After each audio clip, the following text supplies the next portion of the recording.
So, ladies and gentlemen, bienvenue. I'm Mark Wazar. I'm the Stavros Niarchos Foundation Director of the Columbia Institute for Ideas and Imagination. And in my spare time, I'm a professor of history at Columbia University. And it's my pleasure to welcome you to the 2025 Zubrow Lecture, the annual lecture of the Institute. Before I introduce this evening's speaker, allow me please to say a few words by way of introduction and thanks. The Columbia Institute for Ideas and Imagination represents a commitment by the university to foster human knowledge in new ways.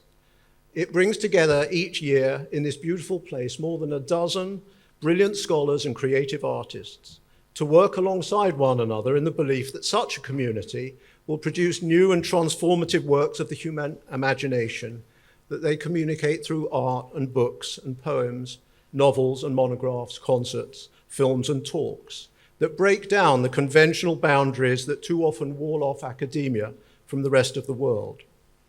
Such a venture goes to the heart of the university's fundamental task, which is to help foster genuinely new insights about ourselves and the world. But it's a rare and unusual enterprise, which requires trial and error to get right, and which could not work at all without stalwart support and backing. Amongst the Institute's supporters, the Cohen family stand out. The Zubrow Lecture is named for Betsy Cohen's father, Sidney N. Zubrow, a renowned and respected physician who practiced for many years in Philadelphia and cared for its inhabitants. Betsy, Ed, and their son Daniel have been with us from the start. The Institute could not have come into being without them, and it's been a pleasure to get to know them and a privilege to acknowledge their generosity and trust, their always thoughtful counsel, and their extraordinary contribution to our work. I'm delighted that you could be with us this evening. Would like to thank you in person. Thank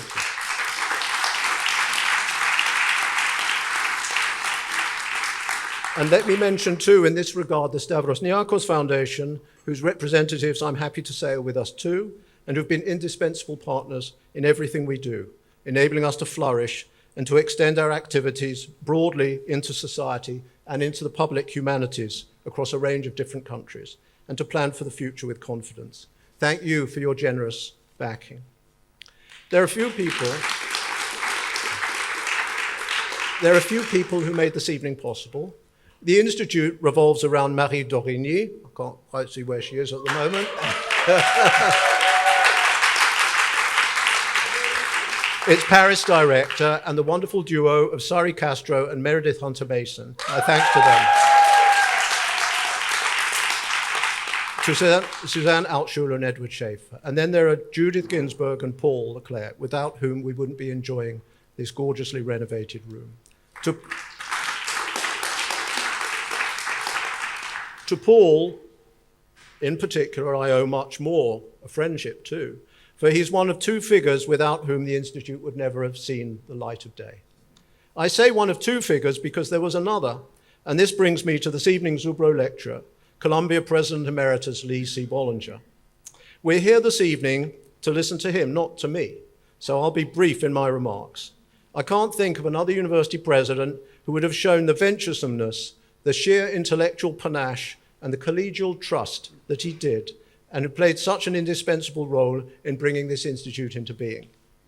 But the Institute is the least of his achievements, for he was president of Columbia University for more than 2 decades, not only the longest, but also the most consequential period in that office of anyone at the helm since his predecessor Nicholas Murray Butler, a century ago. Under his leadership, the university flourished in all sorts of ways, too many to enumerate. It prospered, in my judgment, for one simple but important reason, because it had at the helm somebody who was themselves an active intellectual presence. Lee is one of the leading First Amendment scholars in the US, committed to teaching, writing, and to the promotion of the public good through the pursuit of learning. What is more, he was and is able to articulate the principles underpinning the mission of this strange, unique, often contested institution we call the university, with unrivaled clarity and authority. He was a university president with a command of and a sensitivity for words, and Lee showed us time and again the importance of this. When he agreed a year ago to give the 2025 Zubrow Lecture, we were thrilled. Columbia, as you may remember, was then in the headlines, and it seemed important to hear his thoughts. This fall, by which time things were quieter, we discussed what he might talk about, and he proposed as a title, Reflections on the State of the Modern University. I remember my reaction. I don't know, Lee, I said. Couldn't we jazz it up a bit? Is anyone really going to come to that? Which just goes to show two things. First, you should never trust historians to predict the future. And second, it's always a good idea to listen to Lee. We're fortunate to have him with us at the Institute at this time. Tomorrow he's going to be here. He'll meet and talk with the students, and he'll meet the Institute Fellows. But today, he's here to deliver the lecture. Could we have a better or more important guide at a more urgent and critical time than Lee Bollinger to share his thoughts with us right now on the modern university, its principles, and its path ahead? I don't think we could. And we're doubly fortunate that having given his talk, he will be joined in conversation by Sylvie Kauffman. Thank you so much, Sylvie, for being with us. One of France's most experienced and insightful foreign affairs journalists, an editorial writer at Le Monde, the former editor-in-chief of the newspaper, and a frequent contributor to the Financial Times. Lee will begin, then there will be a conversation between him and Sylvie, following which there will, we hope, be some time for questions. Thank you for your patience. Without further ado, I ask you to join me in welcoming this year's Zubrow Lecturer, Columbia University President Emeritus, Lee C. Bollinger. Thank you.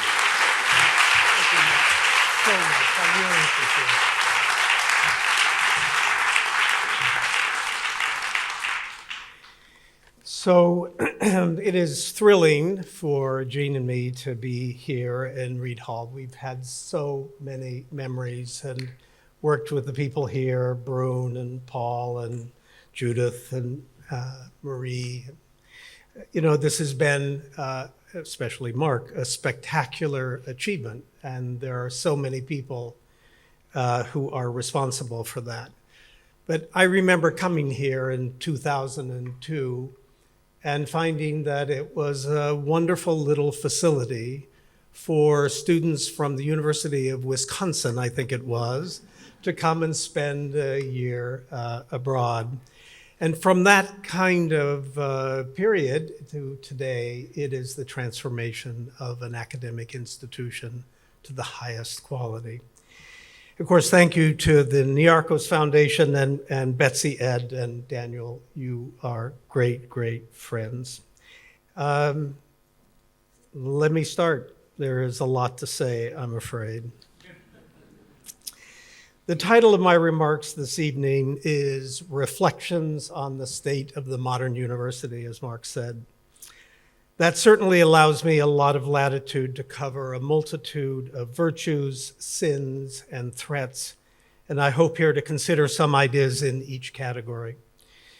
If one only follows the daily news, we are keenly aware of a host of issues we might discuss: free speech on campus, affirmative action, DEI and invidious discrimination against historically vulnerable groups, questions about who controls the curriculum and whether it is being distorted by ideological biases among faculty, charges that the academy generally has become politically partisan and biased, and a tool of this extreme political left, related fears that universities are infected by political correctness and a disabling intolerance, and lastly, allegations of a differential attentiveness to perceived discrimination against certain vulnerable minority groups. Government intentions to change and punish universities are rampant and rising, most recently in the version of using government funding as leverage to seize control. These allegations compound the common and now charmingly ancient critique of major universities as being inefficient, ungovernable, primarily because of the oddity of a right to lifetime employment, that is tenure, and careless about reining in the expenses of attendance. I have spoken and written about every one of these subjects, and I will have some things to say about them this evening. But my primary purpose is not to address these specific areas of controversy, but rather to speak to the very conception and role of the modern university. Primarily, I must acknowledge from the outset, from an American perspective. I fear that we are losing sight of the special and unique role that universities play in the nation, and I believe that only by reviving our sense of that role will we be in a position to answer or respond to these challenges. It's the identity I'm concerned with here, our sense of self that we bring to every issue and every controversy. Let me begin by saying as strongly and as forcefully as I can that I believe the modern university and our system of higher education is a wondrous creation. I have spent my entire adult life in them as a student, a professor, dean, provost, president of both public and private institutions, and while I am acutely aware of their faults and limitations, some of which I will refer to in this lecture, I am on the whole dazzled by their vigor, their integrity, and their enormous contributions to our world. I know from experience that anyone who visits a university campus, who sits in on a class or listens to any lecture or talk, or mingles with students and faculty, leaves in awe of the depth of intellectual exchange, of the breadth of knowledge and creativity exhibited, and of the sheer mental excitement that pervades the campus community.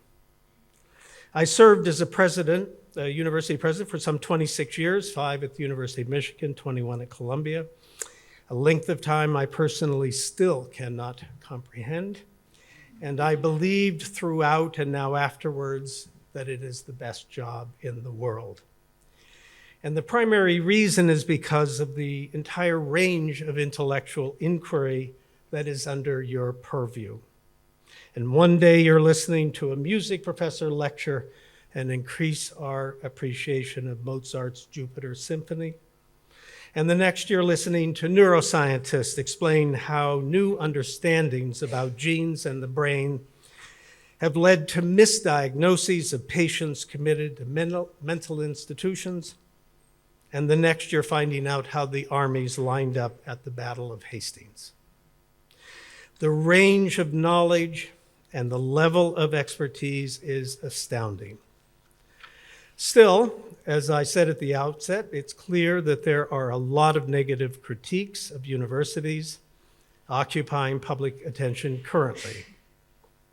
And these have also become concrete and very consequential changes that have been imposed on universities already. The most notable is the Supreme Court's decision in June 2023, Students for Fair Admissions versus Harvard and the University of North Carolina, which reversed more than a half century of university efforts to build more integrated and diverse student bodies, tacitly overruling the earlier court decision in Grande versus Bollinger in 2003, which upheld the constitutionality of these programs. That decision has been followed by the determined efforts of the new Trump administration to eliminate all so-called diversity, equity, and inclusion programs and offices throughout the nation, not just in the academy. It will not surprise anyone, I assume, to hear me say that I think this is a grievous error, both as a matter of constitutional law and of academic freedom. My friend and colleague Jeff Stone of the University of Chicago Law School and I set forth our arguments on this issue in a book, A Legacy of Discrimination, The Essential Constitutionality of Affirmative Action.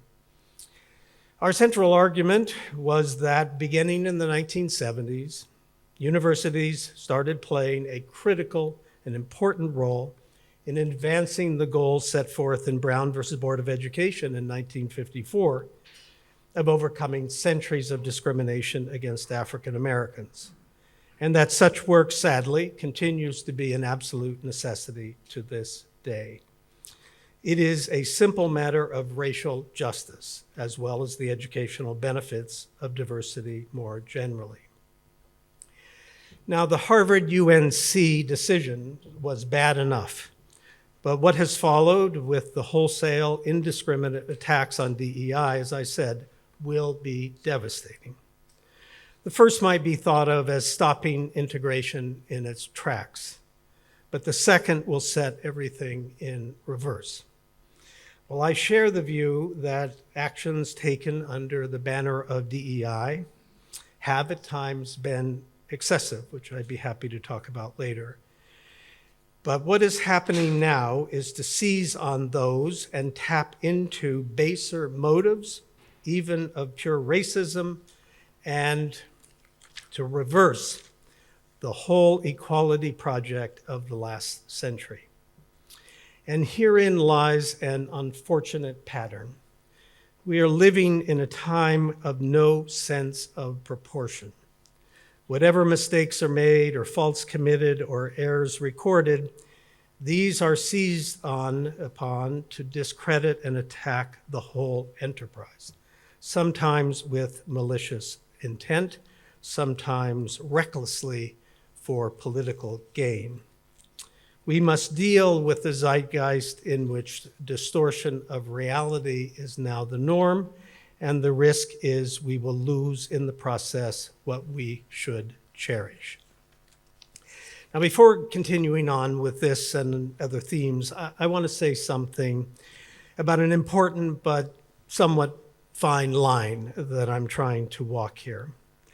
I do not wish to comment on what has happened specifically at Columbia, especially in the most recent decision about how to respond to the government's threat to withdraw $400 million in funding for science and biomedical research. However, I do want to and will speak about areas in which I have expertise or long experience: free speech, universities, democracies, life. In doing so, I will be saying how universities, including Columbia, should think about things that are in the moment of controversy right now. These are values and principles and conceptions that I think should be taken into full account as issues present themselves and controversies arise. But I am not prepared to speak publicly about specific decisions. That's my line, as fine as it is. Now,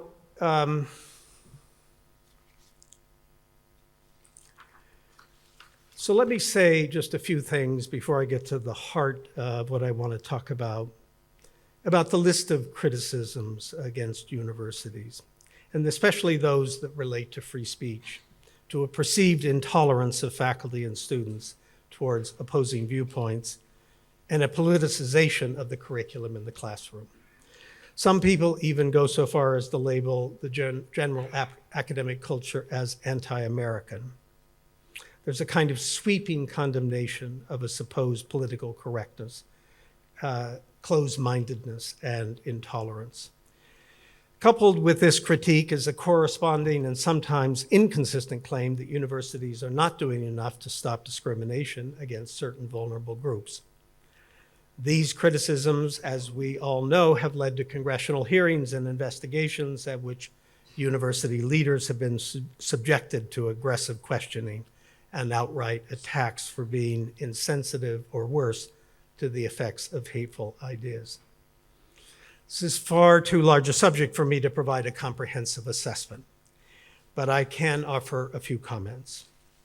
On the issues around free speech on campus, I do feel that universities have not been sufficiently forthcoming in explaining in depth why we have embraced a First Amendment approach to public debate and what the scope and limits of that principle are. Freedom of speech, as defined by the court's jurisprudence over the last century, is extraordinarily complex and in many ways counterintuitive, insofar as universities are committed to following that template for campus debates. It really requires that universities frequent give frequent and extensive explanations in order to avoid misunderstandings and further needless conflict. The central commitment of the First Amendment, as it has come to be defined, both by conservative and liberal justices alike, is that all ideas in the public realm, no matter how noxious, are protected, must be tolerated until just before the time they turn into some form of illegal action. This framework is not easy to live by in any society. And I've always felt that universities should live by it in order to show the society how it can be done. But I now realize that universities need to teach themselves how to do that, or give in on the whole enterprise. Any free speech system requires also that the limits of free speech be clear as well. And there must be a fully functioning system of the rule of law to protect everyone against free speech spilling over into becoming a license to inflict harm. For a variety of reasons, many universities have not established such a strong and vigorous system of self-protection, which, given how difficult it is to live with a vigorous free speech regime under which harmful and offensive speech will be protected and tolerated, is needed for people to remain confident that it will be, that is, free speech will be appropriately limited. I also believe that university leaders need to speak more directly on these matters, not to proclaim or pronounce, but to express sincere concern and thoughtful engagement in the hopes of inspiring others to do the same. Most importantly, universities need to spend as much time as it takes to come to an understanding of their own values and commitments, since that is the foundation from which we take our guidance. As for intolerance on campus, especially as alleged against students, I tend to think this criticism has been vastly overdone. Again, the zeitgeist at work. There are, to be sure, notable examples of terrible behavior by students and faculty in denying speakers and ideas, and each one of these is one too many. But my experience has been that for every instance of intolerance, there are hundreds of others that are more or less models of strong disagreement expressed within the bounds of respect for speech and protest. And yet these are ignored by the critics, whom I can't help inferring are more intent on finding ways to magnify negativity towards universities than on fixing intolerance.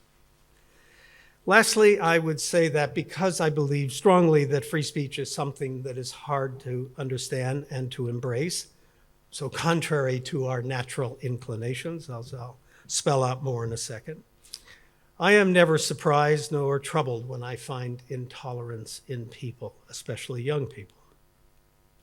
A mature view to my way of thinking is to expect it, and then to get to work on persuading and explaining why it is a better life to develop the capacities of an open mind, something I believe only comes after a lot of work. I do believe discussion and education are the answer, not simply proclamations of outrage. I want now to leave these general comments and to turn to the main focus of my talk. When we are having these discussions, we need to have the fundamental conception of universities in our minds in order to think well. What is and should be that role? What is the identity of a university? I find that people both inside and outside the university tend to think about academic institutions as ranging from being, on one end of the spectrum, a kind of monastery, completely separate and apart from the world around it, uncorrupted by and uninterested in the world outside, and entitled to protections against any intrusion or demand for accountability or justification. And at the other end of the spectrum, being a kind of service organization or a public agency meant to provide discoveries that will bring tangible benefits to the society in goods and services, and a useful education to young people in their careers. Usually some blend of these conceptions is utilized for this purpose. Leave us alone versus look at all the benefits we bring you. These are the poles within which we think of universities. I think this is not where we should be, and it seriously understates what role our system of universities assumes, at least in the United States, and that's what I want to turn to now. So my own view is that universities play a profoundly important and deservedly respected and protected role in American society, equal in standing to the three branches of government and other institutions of systemic importance, such as the press. Our analysis should begin with the most basic understandings of human nature, and specifically with the desire to know as much as we can about the human condition, about life itself, and about the natural world. This need to know is among the essential elements of what makes life worth living, what gives life meaning. This is complex, but I think fundamentally true. As Montaigne said in one of his famous essays of experience, there is no desire more natural than the desire for knowledge. We try all the ways that can lead us to it. When reason fails us, we use experience. It is also true that the nation was formed in the century of the Enlightenment, when the search for truth, according to norms of reason, objectivity, scientific experiment, was asserted as a primary end of life and of society. Many have commented on the influence on our founders of that intellectual orientation, represented most significantly in the First Amendment with its deceptively simple words, "Congress shall make no law abridging the freedom of speech or of the press." This was a revolutionary moment in human history, along with reversing the prior political universe and declaring that sovereignty in a society lives with the people and not the government. This was an equally profound and magnificent moment in declaring that a good life and a good society requires an ongoing search for understanding and knowledge, not a mentality of obedience or submission, but one of active engagement with the myriad ideas that emerge from a system of extreme openness, which has an inevitable character of perpetual uncertainty, is even at times chaotic, yet is also a thrilling adventure into the unknown. And indeed, this is precisely what became the principal theme of the meaning of the First Amendment, when the Supreme Court, more than a century later, finally got around to interpreting it.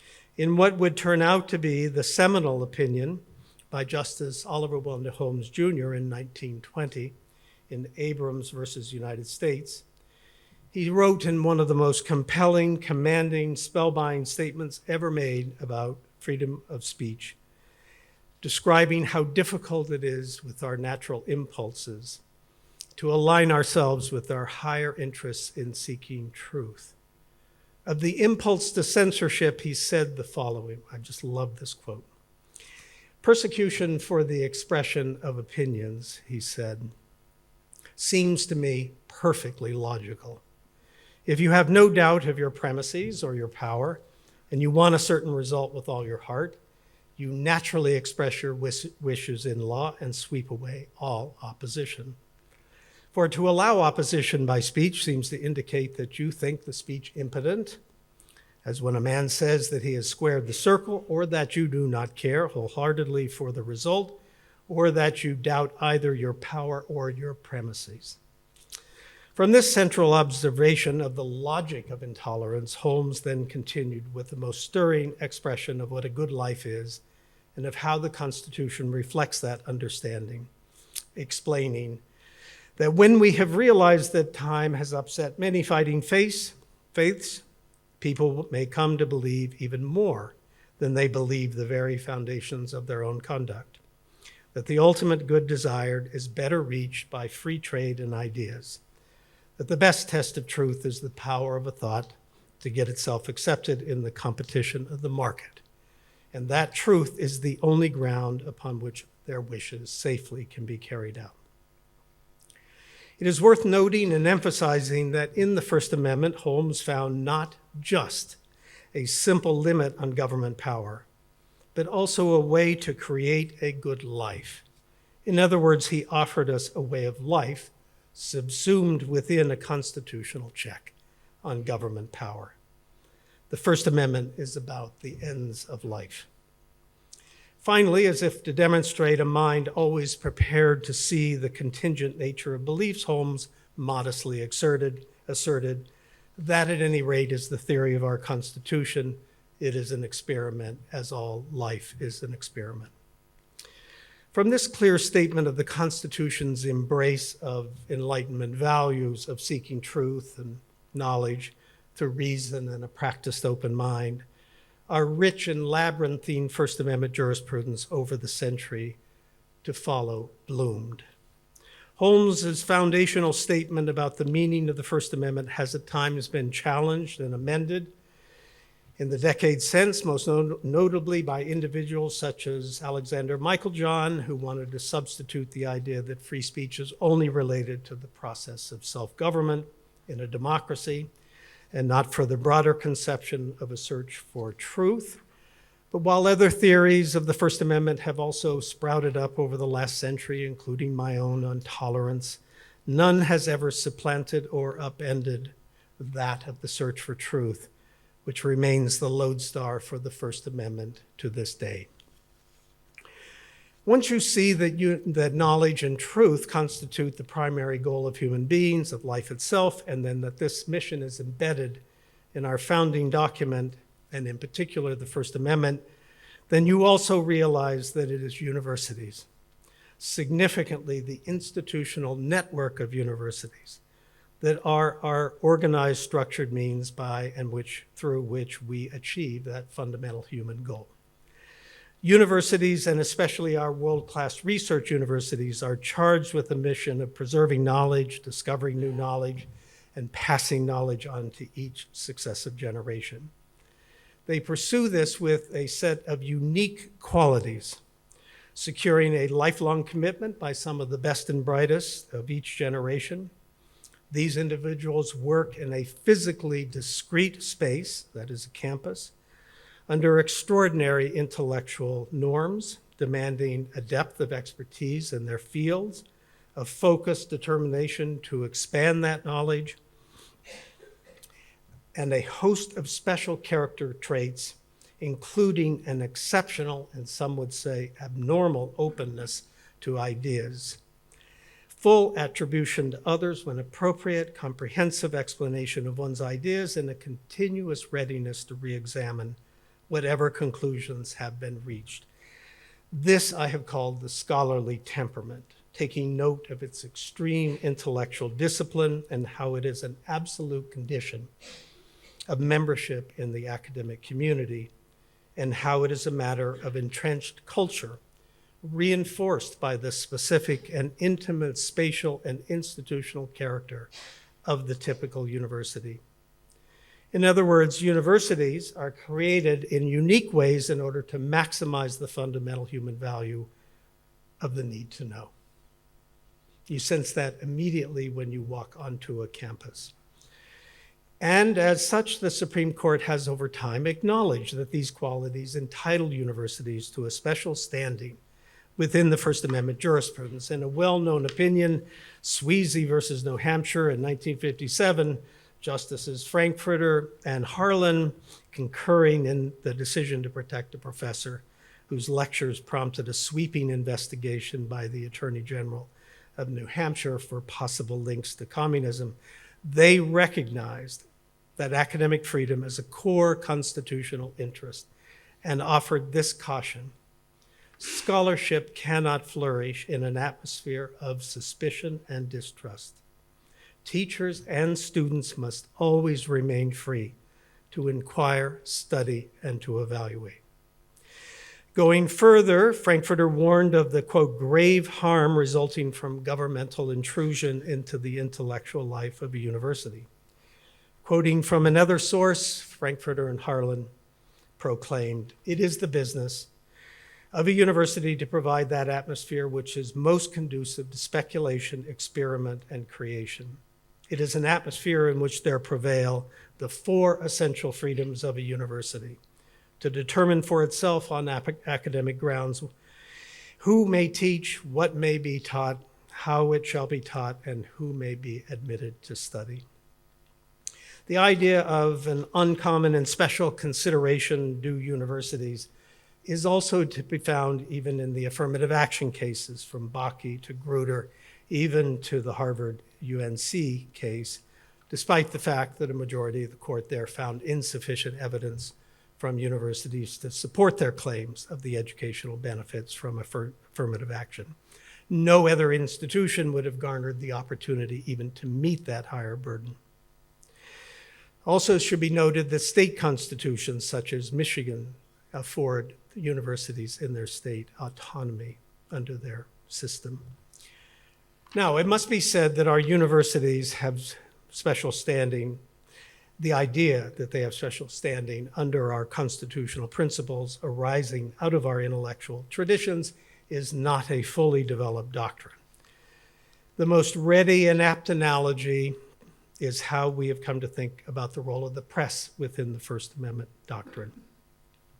There's been a longstanding debate in the First Amendment jurisprudence over whether the press should be regarded as playing a distinct systemic role, which begins with a notable argument made by Justice Potter Stewart in the 1970s about how we should understand the First Amendment. And certain cases, such as New York Times versus Sullivan and the Pentagon Papers case, arguably were decided with special concerns for the press and its role in public debate. There have been other court decisions, however. Brandsburg versus Hayes in 1974, that have rejected special claims of the press for rights not allowed to others. So there's a tension, there's a complicated debate, and it's ongoing to this day. But it's a serious issue with respect to the press, and it's supportive of the idea that universities should be thought of similarly. It is true that the press isn't explicitly mentioned in the First Amendment, and universities are not. But as I've now argued, there are multiple reasons consistent with First Amendment jurisprudence to justify affording universities a comparable special constitutional position. Universities have a distinctive mission consistent with the rationale of the First Amendment, and insofar as the reasons for not recognizing a special role for the press is the difficulty in defining who is the press, that would seem to be far less an issue with respect to universities. So here's my thesis. American universities are rooted in the bedrock of human nature and the foundations of our constitutional democracy.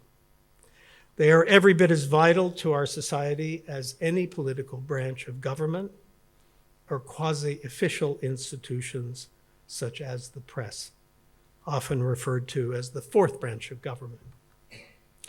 Universities as institutions, and there is so much to say about the essential role of institutions in a free society, but universities are the embodiment of the basic rationale of the First Amendment, which affirms our nation's commitment to an ongoing and never-ending search for truth. In some ways, universities are a version of the press with deeper inquiry into public issues and always on call to serve as a check on government. But the scope of their work and remit in pursuing truth goes far beyond politics, so that their role in society actually transcends that of the press. Politics, after all, is only a part of life. Thus, for me, at least, the central conclusion is this. It is important that universities and university leaders take full ownership of this identity and insist on it against those who would abridge its rights and autonomy. Let me now conclude with some brief observations that grow out of this discussion, and then we can turn to the conversation. The first question I'd like to raise is how we need to become more deliberate about establishing this special role for universities, undergirding it. As I have presented it, one can see the outlines of a theory. They trace a major theory, but there is no doubt that the interior needs to be filled. What we need is just a decision or two of the Supreme Court affirming that direction. This is what happened with the idea of the press having a unique and special role to play within the American political system. Two cases I've mentioned, Sullivan and Pentagon Papers, breathe life into the notion that the press deserves a special solicitude under the Constitution. The press seized the moment and thereafter portrayed itself as having this identity. I do not know when will be the right moment or what will be the right issue for universities to make their case. Arguably, the moment is right now. In times of high crisis, one can find opportunities to delineate more sharply our doctrines and values. Here's a concrete example to show the potential for what I'm talking about. When I was president of Columbia, there was an inquiry as to whether we might take and hold the Snowden papers, which had been, of course, taken by Snowden illegally and contained lots of millions of documents from national security. Under the Pentagon Papers decision, which I'd love to talk about, but I can't, there was, I believed, a very strong argument for the protections of the press if they held them and were subjected to a criminal action under the Espionage Act of 1917-18 for holding official documents. In my view, the same philosophy should extend to a university keeping possession of them for scholarly purposes. For a variety of reasons, we chose not to proceed with the acquisition, but that would have been an interesting case in which to establish perhaps a favorable precedent. Others may appear. For example, university resistance to turning over tenure files to a congressional committee conducting an investigation into protests and alleged discrimination might be such an instance. In any event, this process may well take years, even decades, but the key point is that we need to be thinking about this and planning for it. A second observation is related. Universities are most certainly under assault at this moment, and the risks appear likely to grow. I am not naive. There is no question that when facing a determined and hostile government, you are unlikely to win in the end. Even with solid protections, constitutional or otherwise, the tactics of initiating investigations, filing lawsuits, freezing and revoking funds, many other tactics or strategies, they can make life unbearable and unsustainable for universities. I would just make 2 points. Maintaining your sense of self and your integrity is critical because strategies of appeasement and giving in never work out. And because at some point,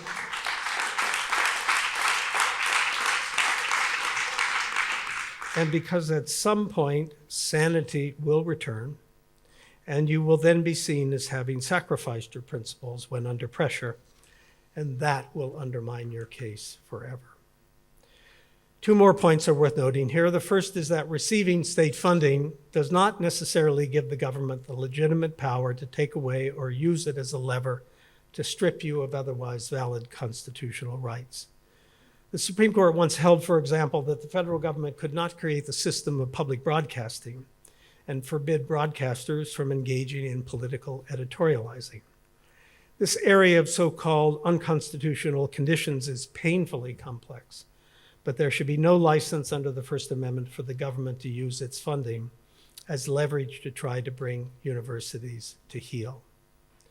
And the second point, now being more practical again, is that in this time of the rise of strategies of authoritarianism, where the playbook is always to go first after the press and then after universities, which ironically is yet another argument supporting special protections for universities, those of us who have led these institutions should acknowledge, and I'm ready to do so, the mistake of not having taken financial steps to better insulate our institutions from this kind of vulnerability, probably by setting aside financial reserves to withstand the storm. Finally, universities need to think carefully about how not only to sustain our capacities to preserve and expand knowledge of the human condition and the natural world and educating the youth, but also how to expand them as our world changes, which is now going at an unprecedented scale. And second, we need to ensure internally that we are meeting the standards of academic integrity we should expect of ourselves, and especially the critically important scholarly temperament must infuse everything we do. On the former, I have spoken and written often about how in today's far more interconnected and integrated world, we need to help our faculty and students have access to experiences in the world that will eventually inform their scholarship and teaching. And at Columbia, to this end, we established 11 global centers across the globe to bring the university into closer contact and connection with other peoples and nations and cultures, and to give other points of view, or give other points of access to shifting global phenomena.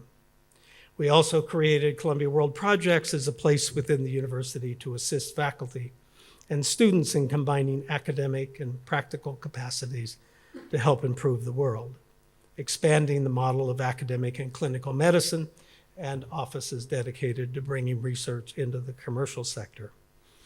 But most of all, we created the Institute for Imagination and Ideas.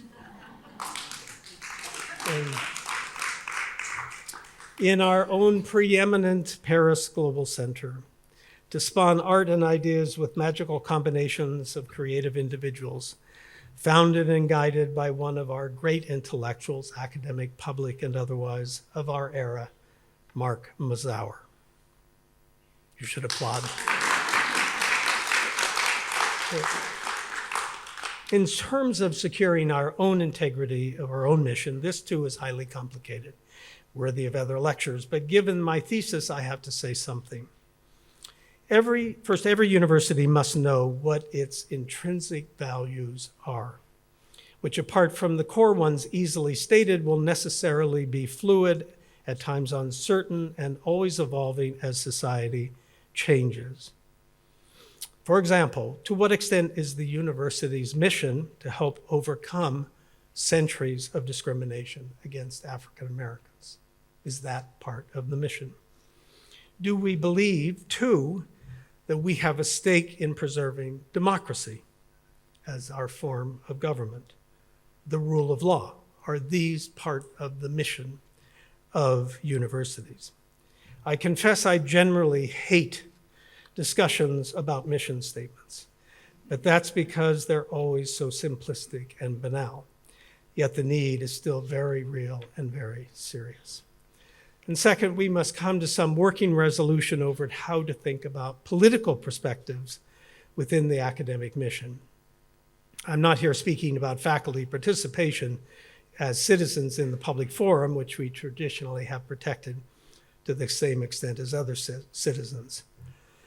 This, of course, is almost entirely an issue in the humanities, social sciences, and some professional schools. While an argument might be made that a professor should never take a political position as part of his or her scholarship, I think that is both unrealistic and undesirable. Just as with the professional press, a natural and indeed expected role of a university is to be a societal critic, to bring flaws to our attention and to urge us to be better than we are. I remember a very famous journalist, a paragon of the profession, saying of himself that every day he gets up in the morning and he asks himself the question, I wonder what the bastards are up to today. Universities, like the press, but even more so, explore every facet of life, every question involving justice and fairness, and the character of our political and social life. It is entirely appropriate for points of view to emerge from this work on subjects big, is the free market system the best for society, and small, should hate speech be protected. So I think it is not correct to say that the work of universities should never become involved in controversial issues of public importance. And we should defend that, I believe. Universities, at their best, will at times be like the press, a public's check on government, but they will also be a check on the public itself. It takes a mature and wise society to accept a robust system of criticism, but that is the ambition. For the university, however, what is critical and an irreducible minimum is that this always be done according to the norms of the scholarly temperament. That is where the primary focus must be, and as difficult as it is to define, we must draw that line before we cross over into a mentality of partisan political debate. What makes this self-enforcement difficult, though, is that the autonomy afforded individual faculty and departments within the classical university structure makes collective action for internal regulation more challenging. We need to do better, find better ways to overcome this fragmentation of our institutions when it comes to making sure we live by our own values. So let me conclude now with this. Clearly, we are not talking here about something small or insignificant, but rather about something momentous and noble and worthy of our full commitment. It is easy when you are doing the day-to-day work of being part of these places to lose sight, to forget about the larger mission and the role of the institution of what you are but a tiny part. Even paradise can seem humdrum. But I hope we can stay true to this noble mission that is our modern university, linked as it is to the desire to know everything we can about the human condition, about life itself, about the natural world in which we exist, for us and for every generation to come. Thank you.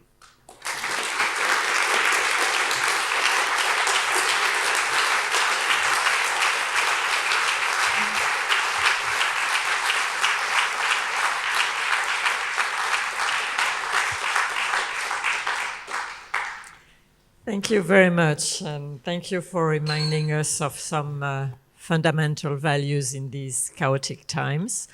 But I'm afraid I have to bring you back to these chaotic times. Yeah. And as you spoke of the need to know, you obviously understand that journalists also need to know, right? Exactly. Yeah, right. So my first question would be why the university? Why are universities one of the first targets of this assault that we are witnessing? Why Colombia? The New York Times mentioned that some 25 years ago, Colombia wanted to acquire some land, and that a certain Donald Trump had some land to sell for $400 million, I understand, and it was considered, but it didn't go through. Was it under your presidency? So is it payback yes. time, or, yes, right. or do we have more serious right. motivations? So the New York Times had this article, front page article, really speculating about whether our, and especially my, rejection of his land on around 59th Street on the west side, and choosing instead to pursue a new campus in West Harlem, whether that was a grudge that he was acting on in attacking Columbia. Honestly, I don't think that's true. But to your question of why universities, I'm afraid that, people like me, even though we study things like violations of constitutional rights and democracy and the structures that work, I feel actually quite naive in how a true authoritarian strategy and regime acts. I can tell you that we have global centers in Turkey, We traveled to Budapest at the time that Central European University was under attack. The same kinds of things were happening as Orbán and Erdogan were consolidating their power. My belief is because universities, like the press, are sources of independent thinking, and they're sources of criticism. And of course, they would say they're bastions of liberal ideology. I think that's sort of wrong, but I think the key point is the very things that I talked about for a university having this role of searching for truth and objectivity, et cetera, are the things that make them attractive targets for. But you saw that in Hungary, in Turkey, it has happened. There's a pattern for authoritarian regimes it seems, to attack universities, media, and judiciary system. Yeah, you said in an interview with the Chronicle of Higher Education, we are in the midst of an authoritarian takeover. So did you see it coming? I mean, since you observed what was happening in other countries and other experiences, did you see this coming, having the experience also of the first term of Donald Trump? Right. Was it something you feared, or were you surprised by the speed of this assault here? So, in an abstract sense, I thought, I could see it coming. I'm still shocked as it happens, as I see the administrative state under transformation to make it more under the control of the political agenda of the administration, as I see the courts being challenged in fundamental ways about the rule of law and the principle of judicial review. I mean, I've not experienced that in my lifetime. Then as I see civil society attacked on multiple fronts, so the media, in an effort to force them through a variety of types of pressure to come into line and not be critical and be supportive and so on, I'm surprised. And as I see it happening to law firms and, I didn't anticipate that. I'm shocked, but it fits in. And of course, as it's happening to universities, I see it, I think I see it for what it is. I mean, I think we all feel as if there is something happening that has never happened before, that is threatening values that are truly fundamental to the society as we've known it. We are fearful that it is going to continue in this direction and get worse. But there is this kind of residual hope that there will be stopping points, both because there will be active resistance, beginning perhaps with the courts, and if not with the courts, then in other ways. But this is all new in American society. Sure, and you said in your lecture, you said there will be a return to sanity. So we all hope so, of course. But what do you think should be done? I mean, I know you don't want to comment on. You have said that you don't want to comment on the exact decision of Columbia University. But what is the strategy you think should be? Is there really an alternative? Is the alternative really between appeasement and pushback, or how do you see your society reacting to this and your institutions? Right. So I'm as puzzled. I asked the same question that you're now asking. So if I sound as if I have an answer to it, please discount everything I'm saying. So I think I'm seeing several things. I'm seeing a number of institutions began to draw up plans for litigation and use of the law as a form of defense of basic values. So that's one thing. I think, secondly, there is more effort to try to get a collective response. That is really critical. And, it feels, I've been in major controversies before where you are on the side where most people think you're wrong. And it can feel very alone. And, getting other people to join with you in defending that is not easy because they don't want to be in your position. So you really have to make extra efforts to persuade people to join, other institutions to join. I see those efforts beginning. I see it in the law firms. I see it, I'm talking to a few people who are major in that area. I see it in universities. I think former university presidents are, thinking about this very hard. I think there is a group of faculty who are really expert in these questions of the erosion of democracy and democratic values and former presidents, and I see them beginning to join together. So I that's what I'm hoping for right now. And courts, as I said, the judiciary system is usually one of the main targets of this kind of regimes, and we saw that in his first term, President Trump appointed a lot of judges, right? So how confident are you in the system, in the court system, to Right. So there resist, right. to help, So there are other people in the room who know as much or more as I do about this, but I'll tell you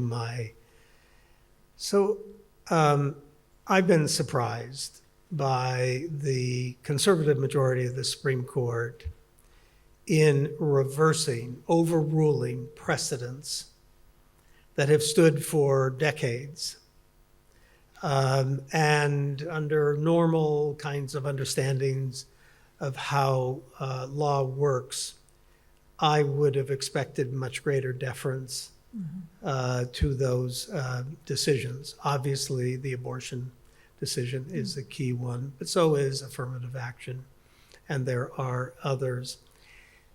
Okay, that's one kind of shift, a willingness to really take the law and come out with different decisions. On each one of those, I can understand the arguments that they believe lead them appropriately to the judgment they want. They're within, I'm familiar with that world. Okay. I don't like it, I don't agree with it, but it's a familiar world. When one starts saying the courts will allow the rule of law to be jettisoned, when you start thinking about the courts thinking that the principle of judicial review, the courts have the final interpretation of the law, and that every other branch must follow that, including the Constitution, which has been part of the constitutional jurisprudence since the early 1800s. When you start thinking about that I cannot see. I think almost every one of these judges has been educated, steeped in a tradition where that is truly fundamental. Okay, if you want to say that Roe versus Wade was unjustified extension of constitutional rights with no written text to support it, and a kind of excessive judicial intervention into the legislative questions, I understand that argument. I don't like it. I don't agree with it, but I understand it. Saying that the executive branch can do what it wants, even though the Constitution commands otherwise, I don't Yeah. see that happening. Now, I have heard significant major constitutional scholars who really do focus on this much more than I do, separation of powers and so on. I have heard them say that they think the courts will be, the Supreme Court in particular, will be pretty clever in this, not insist when it looks like they might lose, insist in some other areas to preserve the principle. You can look at that and you can say that's good, that depends on how it plays out, but that could be okay. Or you could look at that and say that's the beginning of the end. I'd be very interested to know what Sarah Cleveland in this room thinks about that, or Bernard Harcourt or some other. In another interview, in previous interviews, describing the timeline between those two cases, the one you defended, Grotter versus Bollinger in 2003, and Students for Fair Admission and versus Harvard 20 years later, you said that society was moving more and more to the right. Yes. How do you explain this? I can't. I don't. Okay, I don't. next question. I don't really know. I mean, maybe I'll I do have a little bit of a theory. So, in my lifetime, I watched the Federalist Society go from a very small, somewhat odd group of people to a disciplined, powerful political and legal force. And all through that time, I did not sense that the people on the different perspectives about how law should be and so on, organized with the same kind of intensity. And there's something in the, I also feel like people have not gone into politics for a variety of reasons, but I worry about the difficulties of being in political life for people and other things. So, I mean, when I think of my own life, those are things that seem to me powerful. That is not quite an intensity of mission to counter a very intense and dedicated group on the other side. But you mentioned something in your lecture, which I wonder whether this is part of this phenomenon or this process. You said, maybe I don't quote you exactly, but to the effect that the implementation of DEI was sometimes excessive. Yes, so this is right. And for us in Europe, it's something we've tried to understand, because affirmative action was a very powerful argument and program for us here. And I remember when I was a correspondent in the US, General Colin Powell once said, if it hadn't been for affirmative action, I would never have been a general, right? And so this is something we didn't have then in Europe, at least not in France. But then we saw this very powerful trend and argument and program, going the wrong direction in a way. Is that something you would agree with, or? Yeah, so this is delicate, and I'll make just a few comments about it, but speak honestly here.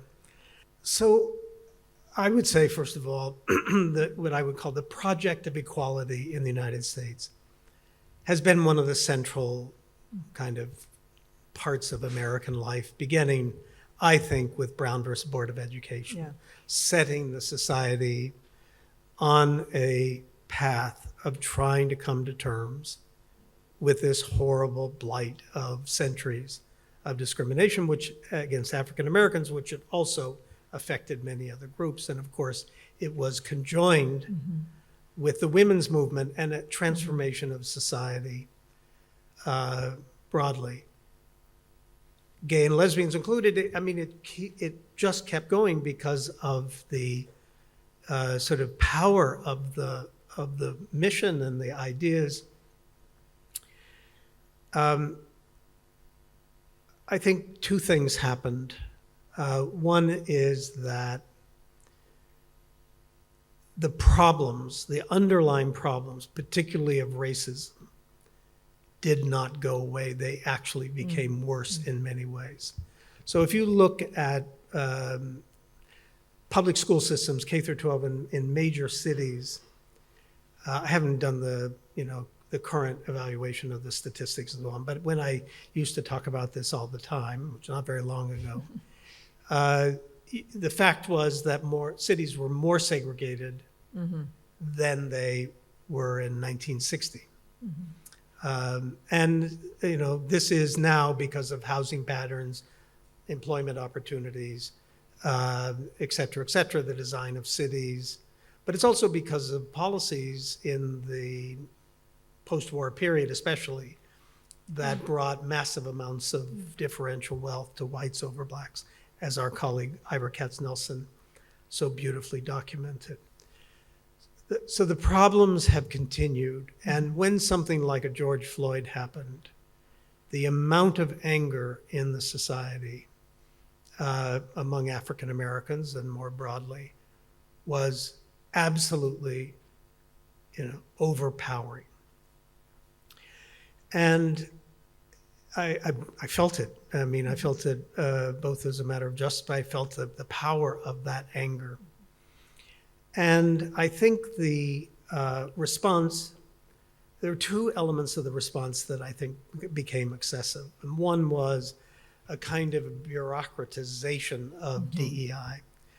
So there have been some stories about some universities expanding the number of people who work on this. And it does make you feel like this has become more of a mission, but not that it shouldn't be a big mission, just that it become a bureaucratic mission, and that doesn't seem like a good idea.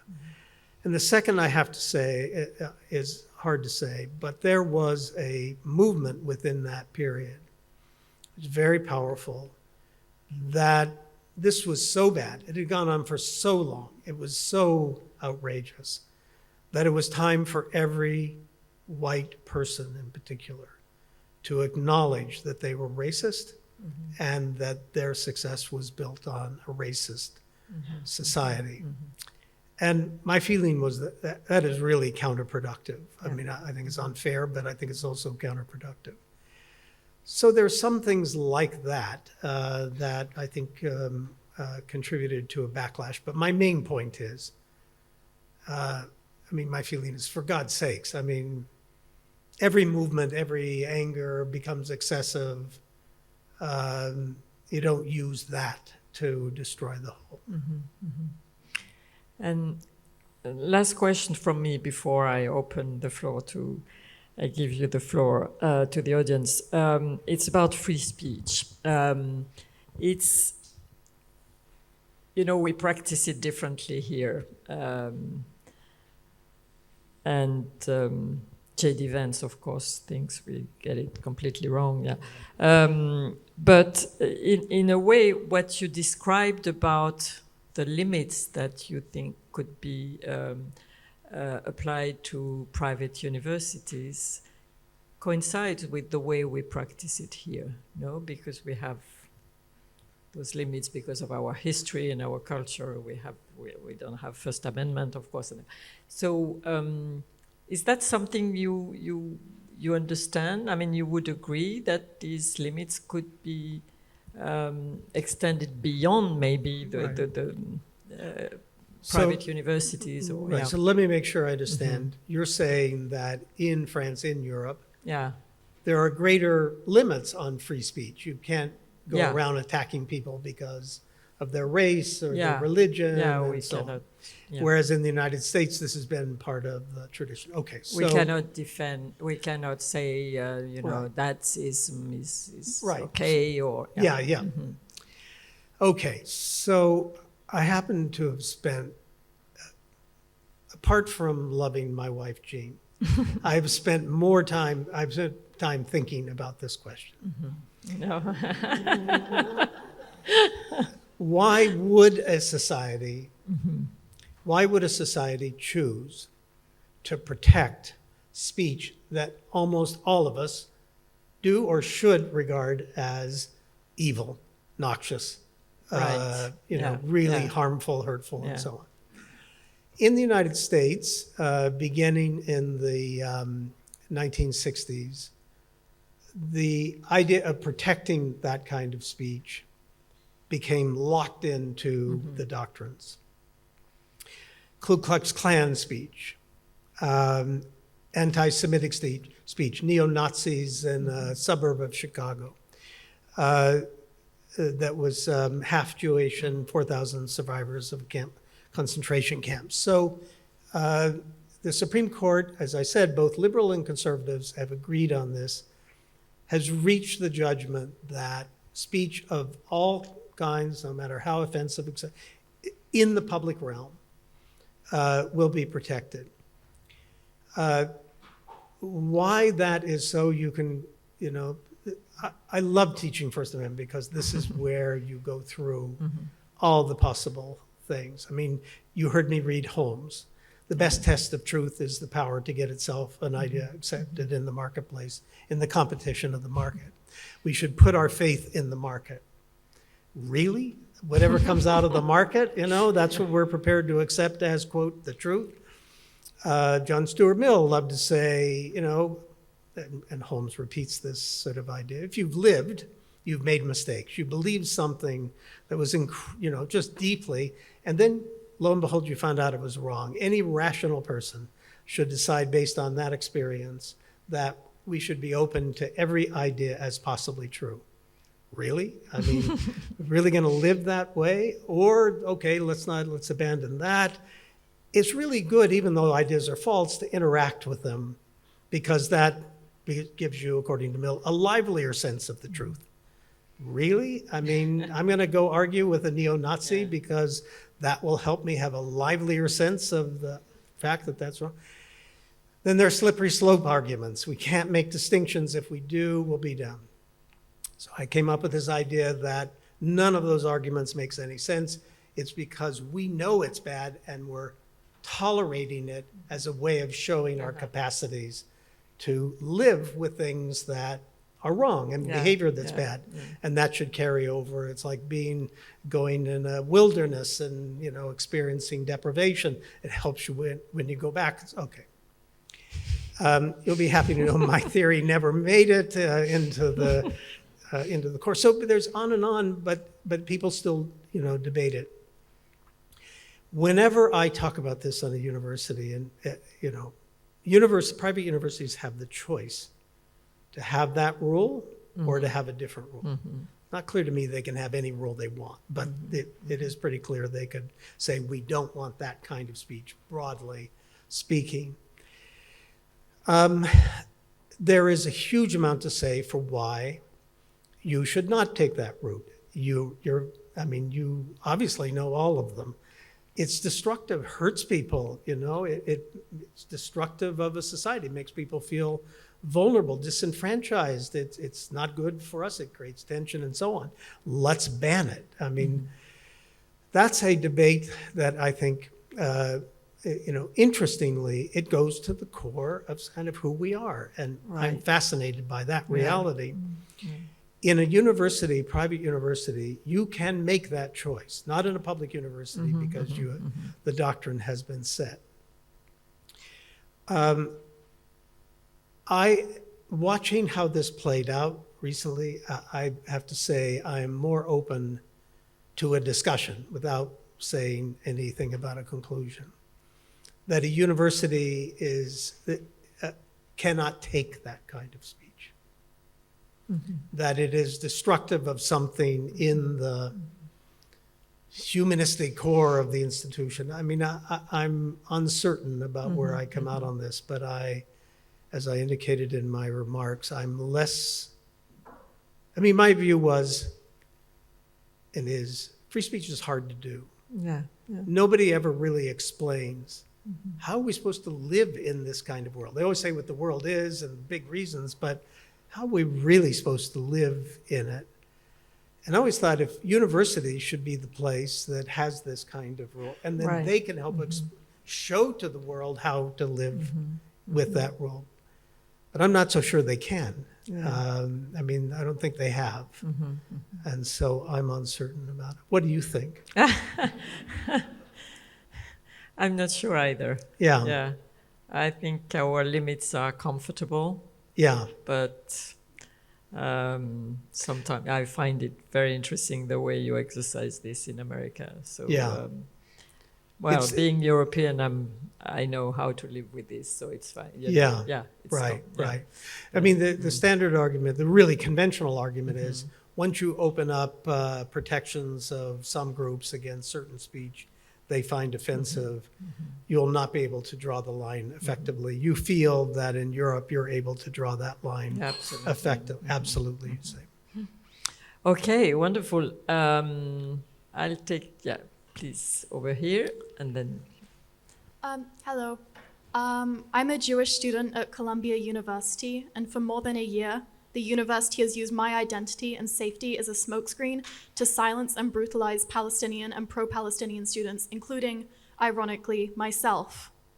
This started before the new Trump administration. It started before October 7th. It happened during your presidency, when you used the same rhetoric to dismiss and ignore the student body referendum, voting in favor of divesting from companies profiting from the occupation, apartheid, ethnic cleansing, and ultimately genocide in Palestine. These are all definitions which are agreed upon by international law. When we engage in the dialogue asked for, we are doxxed, surveilled, punished, detained, and more than anything, ignored. I'm not asking for everyone to hold the same opinion. I'm not asking for universities to be radically and uniformly left-wing. I'm saying that no equal, honest, and truly free speech can be exchanged until we are all standing on the ground and not on other people's backs. Already, this event has demonstrated the limits of free speech with the flyers another student made detailing projects that happened under your presidency, such as the Manhattanville Project seizing the property of Harlem residents and the construction of the fundamentally discriminatory Global Center in Tel Aviv being hastily thrown away before anyone could see them. I ask, how can speech be free when it's paid for by the blood of Palestinians? By the detainment of my friend Mahmoud Khalil, whose name the administration still refuses to say? How can we speculate and innovate when our access to the space and resources to do so demands complicity in the genocide our university invests our tuition in?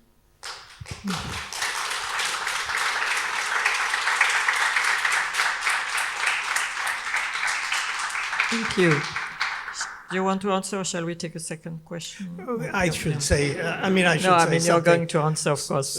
but So look, there was a lot in that statement. Absolutely true that I have opposed boycott, divestment, actions, and the whole movement. And I've done so for a number of reasons, but I'll give it very briefly. One of the things we have in a university system, as you know, and as I talked about, is having this line between, we talk about politics, we talk about this and that, but we don't take positions on controversial issues.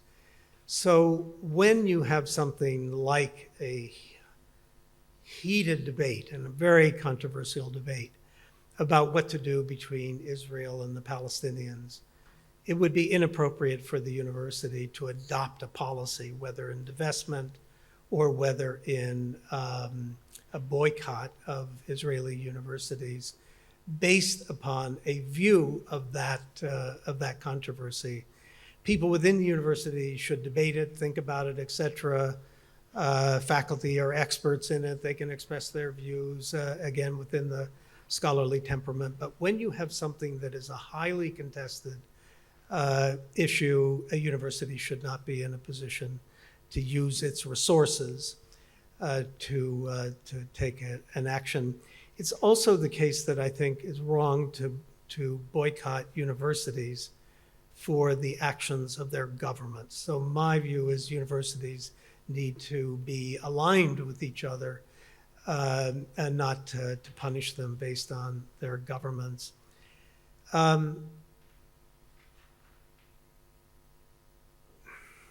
That's all I'll say for the moment. do we have Okay, 5 thanks. minutes? So I wanted to ask a question about the First Amendment because I feel as if there's a shift going on right now, or a shifting framework that could be very consequential. And it has something to do with kind of shifting towards a framework that's somewhat mapped on material support statutes and material support of terrorism. So, and what I'm sensing is the way in which speech now, for instance, protest speech against the way that Israel is leading its war, is being portrayed as material support for Hamas. In fact, you can hear that language in Mahmoud Khalil's case, what the government is saying. It's that, in a way, you call it free speech, but in fact, it is supporting the position of an organization which is designated as a terrorist organization, right? And that feels to me like a new framework. And obviously, it might have parallels to McCarthyism or to other periods, but that idea that the speech actually could be supportive of a position that is the position of a designated terrorist organization kind of really erodes, in a way, it erodes the First Amendment completely. But I see that framework. I don't know if you see that framework and how you would place it historically in First Amendment protections. So I do see that. I mean, I do pick it up in the language, as I think you do. You know the Holder case, yeah, right. So, so under classic First Amendment doctrine,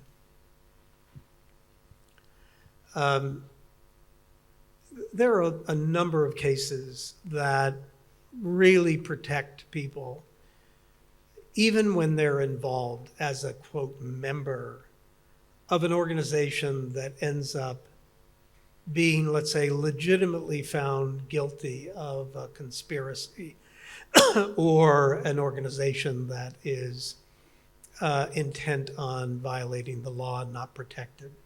So I can be a member of something and not have that illegal part of the organization cast onto me and lose my protections against prosecution. If someone were to say, just to give a very concrete example, if someone were to say in Times Square, whatever, on steps of Low, I support Hamas. And here are all the arguments why I think Hamas is the right, and I urge all of you to join me in doing this, and I urge you to make contributions, and I urge you to do this. I am very confident that that speech under classic First Amendment doctrine is protected. There is a case that says if you kind of do that with helping a foreign terrorist organization, that is an organization that's foreign that has been designated by the U.S. government as a terrorist organization, and you start to help them in some kind of way, in this case providing some legal assistance, a majority of the court held that was not protected. To me, I don't like that kind of anomaly for a variety of reasons I have about how to think about the First Amendment in a global world.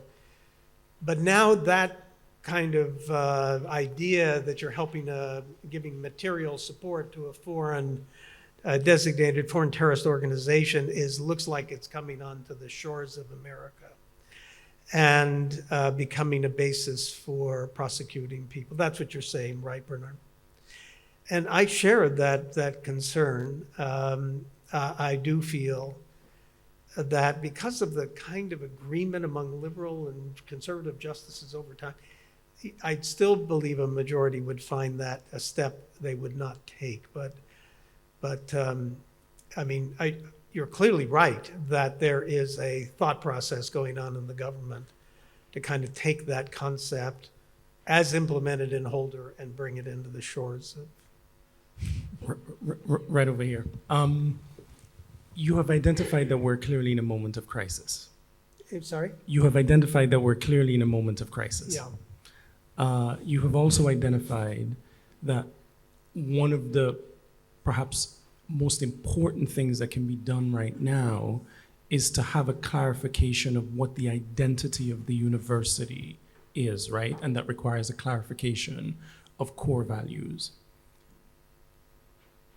Part of the process will then involve identity, value clarification being embodied in some kind of way.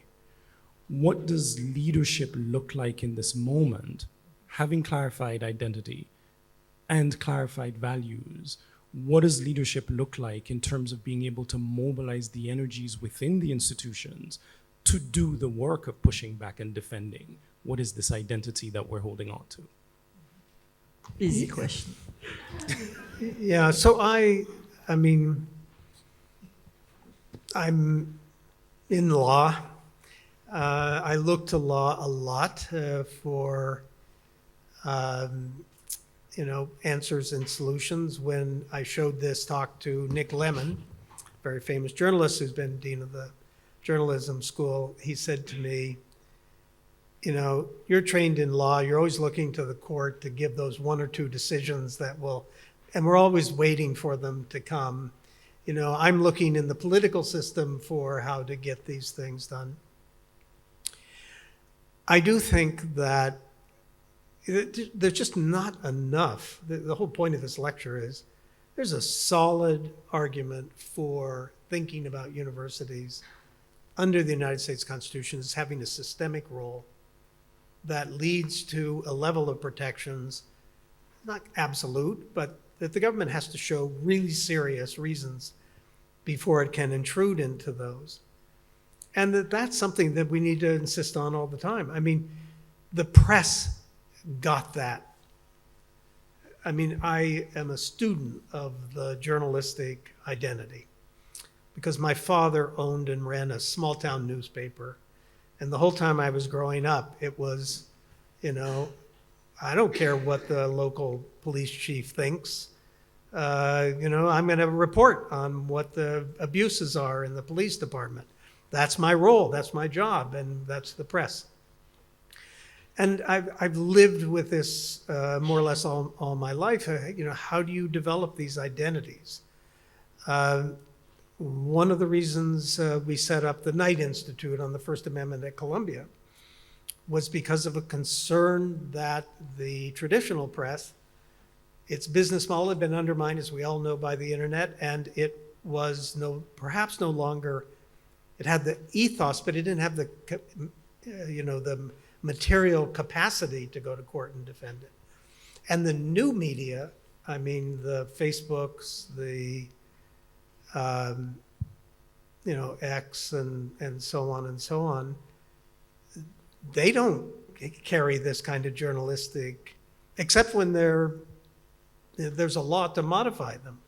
Then they're just like the newspapers, But the idea of sort of defending their, professional role in the society, that's not there. That's a big loss, I think. These are shallow. How do I want to say this? The same thing is happening with lawyers. Lawyers have a professional, official, semi-official identity. And I want universities to have that. And that means they have to talk about it all the time. They can't just... Yeah, talking about it all the time, but one of the things that we've acknowledged is the fact that there's a deafening kind of silence out there in terms of a lot of leadership right now. Yes. So I think we've been kind of worn down. I don't quite understand it. It's absolutely right to justify universities in part by how much benefits they bring to society and economic growth and so on and so on. Great to note, all the benefits in medicine. These are fantastic things. But, that excludes a huge amount of the university, which I happen to think is really, really important in a good society, a good life. And it doesn't kind of touch what I think is the core concept. So talking, but also litigating. You know, it's these are our rights, and maybe you don't win, but you asserted them, and you have them. And that doesn't mean that a decision that was made not to do it is wrong. It could be that's a decision still to come, or it could be we've got a plan, or it could be that there's a, you know, so, but surely thinking about this is essential, I think, to the future of universities. Otherwise, we will, you know, we will lose these great institutions. I mean, we'll never lose them, but they won't realize their potential in a great world. Well, thank you so much for sharing your